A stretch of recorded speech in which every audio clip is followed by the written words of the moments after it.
अंग्रेज सरकार के कानों में जूं नहीं रेंग रहा था। मैं कल 1921 की जनगणना के आंकड़ों को देख रहा था।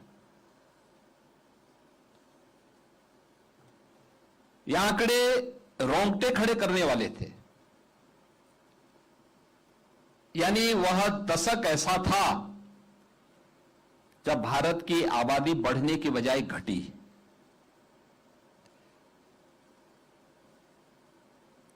एक अनुमान के अनुसार उस अकाल में और स्पेनिश फ्लू के कारण 3 करोड़ से अधिक लोग मरे थे। याद करिए, 30 करोड़ की आबादी भारत की थी और 30 करोड़ में से 30 करोड़ से भी कम की आबादी थी, उनमें से 3 करोड़ यानी 10% से ज्यादा लोग उस अकाल की चपेट में आ गए थे। बृहत्तर भारत। लेकिन विदेशी हुकूमत के कानों में जूं नहीं रेंग रहा था। वह तब भी लगान ले रहा था, लूट कर रहा था और व्यापक अत्याचार का शिकार यहां के नागरिकों को बना रहा था। और ठीक इसके विपरीत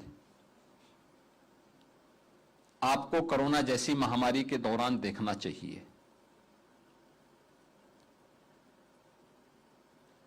कोरोना जैसी महामारी पूरी दुनिया इसकी चपेट में आई थी और उस दौरान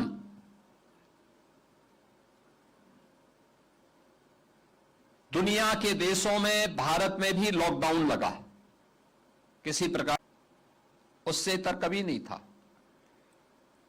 लेकिन अन्य नायकों को हम भूल गए। अगर स्कूल कॉलेजेस में झांसी की रानी लक्ष्मीबाई का मंचन हो, स्कूल कॉलेजेस में या इस प्रकार के कार्यक्रमों के माध्यम से हम बच्चों के मन में महाराज सुहेलदेव की प्रस्तुति को नाटक श्रृंखला के माध्यम से प्रस्तुत करें। 1000 वर्ष पहले जो शौर्य और जो पराक्रम महाराज सुहेलदेव ने दिखाया था और एक विदेशी आक्रांता जिसने सोमनाथ के मंदिर को बार बार तोड़ा, बार बार अपमानित किया, बार बार लूटा भारत को, उसको जिस महापराक्रमी सम्राट महाराज सुहेलदेव ने रोका ही नहीं, बल्कि उसको जिस निर्ममता के साथ मारा था, 150 वर्षों तक भारत में कोई विदेशी आक्रांता हमला करने का दुस्साहस नहीं कर पाया था। लेकिन भारतीय समाज ने महाराज सुहेलदेव को भुला दिया। 1000 वर्ष के बाद समर्थन प्रधानमंत्री जी की प्रेरणा से हमारी सरकार को यह गौरव प्राप्त हुआ कि हम महाराज सुहेलदेव का स्मारक उस स्थान पर बना सकें। आप आश्चर्य करेंगे, ये गुलामी नहीं तो क्या है? जिस स्थान पर महाराज सुहेलदेव ने सालार मसूद को मारा था, उस स्थान पर सालार मसूद का मेला तो लगता था, लेकिन महाराज सुहेलदेव का नहीं लगता था। भारत की संस्कृति को, भारत की सनातन परंपरा को बचाने के लिए जिस महाराज सुहेलदेव ने अपना योगदान दिया था, उनका कोई स्मरण ही नहीं करता था। मुझे याद है, मैं सांसद था गोरखपुर का। मैं एक बार वहां आया था कार्यक्रम में, और वह कार्यक्रम हम लोगों ने महाराज सुहेलदेव के विजयोत्सव पर ही वहां पर बहराइच के पास करवाया था। मुझे प्रशासन ने रोकने का प्रयास किया था, तब भी मैं गया था कार्यक्रम में। उतनी भीड़, अपेक्षित भीड़ नहीं थी, क्योंकि लोगों को पता ही नहीं था। लेकिन इसके विपरीत मैं देख रहा था, सालार मसूद के मेले में बड़ी संख्या में लोग जा रहे हैं। भाई क्यों जा रहे हैं? जो तुम्हें रौंदने के लिए आया था, तुम्हें इस नष्ट करने के लिए आया था, उसको सम्मानित करने के लिए वहां जा रहे हो। और आज मुझे अच्छा लगता है जब महाराज सुहेलदेव का भव्य स्मारक बहराइच के उस स्थान पर बना है, भीड़ अब ठीक उल्टा महाराज सुहेलदेव के स्मारक में जाती है। सालार मसूद की उसमें कोई झांकने भी नहीं जाता है। इस सालार मसूद ये किसी माफिया से कम नहीं है। जो माफिया अभी मिट्टी में मिले हैं, उन्हीं का एक ग्रुप था, वह सालार मसूद भी भारत को लूटने के लिए उस समय आया था। ये वही करता था उस समय पे। एक सोमनाथ के मंदिर को ही नहीं तोड़ा था, अयोध्या में राम जन्मभूमि को भी इसी व्यक्ति ने क्षतिग्रस्त किया था। पहली बार लगातार आया था और महाराज सुहेलदेव ने उसको मारा ही नहीं, वह मौत मारा था जो इस्लाम में सबसे खराब मानी जाती है। आग में गरम लोहे के तवे को रख करके उसमें बांध करके जलाया था उसको, और माना जाता है कि इस्लाम में इस प्रकार की मौत जहन्नुम में जाने की गारंटी होती है, और जहन्नुम में भेजने की गारंटी महाराज सुहेलदेव ने सालार मसूद को दी थी। और जब तक अत्याचारी के साथ इस प्रकार का व्यवहार नहीं करेंगे तब तक वह भारत की संस्कृति पर इसी प्रकार का वो प्रहार करता रहेगा, क्योंकि जब भी उसे अवसर प्राप्त होगा। और यह कार्य, लेकिन महाराज सुहेलदेव के नाम पर कोई नाट्य श्रृंखला नहीं, कोई भी नाटक नहीं, कोई भी संगीत नहीं। लोक गीतों में स्थानीय स्तर पर थोड़ा बहुत अवधी और भोजपुरी में सुनने को मिलते हैं, लेकिन बाकी नहीं होता है। हमें बनाना चाहिए उन पर भी। अवंती बाई पर, वीरांगना अवंती बाई पर, वीरांगना उदा देवी पर, वीरांगना झलकारी बाई पर, महाराज बिजली पासी पर कौन बनाएगा?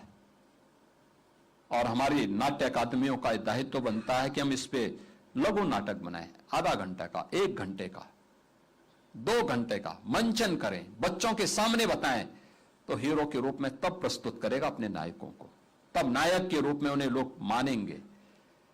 और उन खलनायकों को जिन्होंने देश पर प्रहार किया था, भारत की संस्कृति को रौंदने का काम किया था, उन लोगों को कभी भी सम्मान नहीं मिलना चाहिए, कभी नहीं मिलना चाहिए। उनको उसी रूप में हमें प्रस्तुत करना चाहिए जिस रूप में आनंद मठ ने उसको प्रस्तुत करने का एक साहसिक कदम उठाया है। बंगाल की त्रासदी, अकाल की त्रासदी को कोई बंकिम चंद्र चटर्जी उसको आनंद मठ के रूप में सजोता है। सुहेलदेव को वह सम्मान देने के लिए कोई बंकिम चंद्र यहां नहीं पैदा हो पाया, जबकि पराक्रम और शौर्य की पराकाष्ठा थी 1000 वर्ष पहले। झांसी की रानी लक्ष्मीबाई को हम लोगों ने एक काव्य पाठ के माध्यम से वह प्रस्तुति देखी है, लेकिन ये अगर नाटक के माध्यम से आए, इसकी प्रस्तुति रंगमंच के माध्यम से हो, और प्रभावी हो सकती है। हमें देना होगा। क्या उम्र होती है? 26 वर्ष। 26 वर्ष की उम्र में वो वीरांगना लड़ती है, ब्रिटिश हुकूमत को चुनौती देती है, और 1857 में प्रथम स्वातंत्र समर में ब्रिटिशर को पीछे हटने के लिए मजबूर कर देती है झांसी की रानी लक्ष्मीबाई। 58 में धोखे से झांसी की रानी लक्ष्मीबाई पकड़ी जाती है। 57 में नहीं, 57 में तो ब्रिटिशर भाग खड़े हुए थे। ऐसे ही वीरांगना अवंतीबाई के साथ हुआ। 57 में ब्रिटिशर को पीछे हटना पड़ा था। 1858 में उन्होंने धोखे से उनको मारा था। उम्र क्या थी? 26 साल। क्या उम्र होती है 26 साल? और उस समय देश और मातृभूमि के लिए लोग लड़ रहे हैं। अगर हम इन्हें मंचन के माध्यम से प्रस्तुत करें, ऐसे अनेक नायक हैं,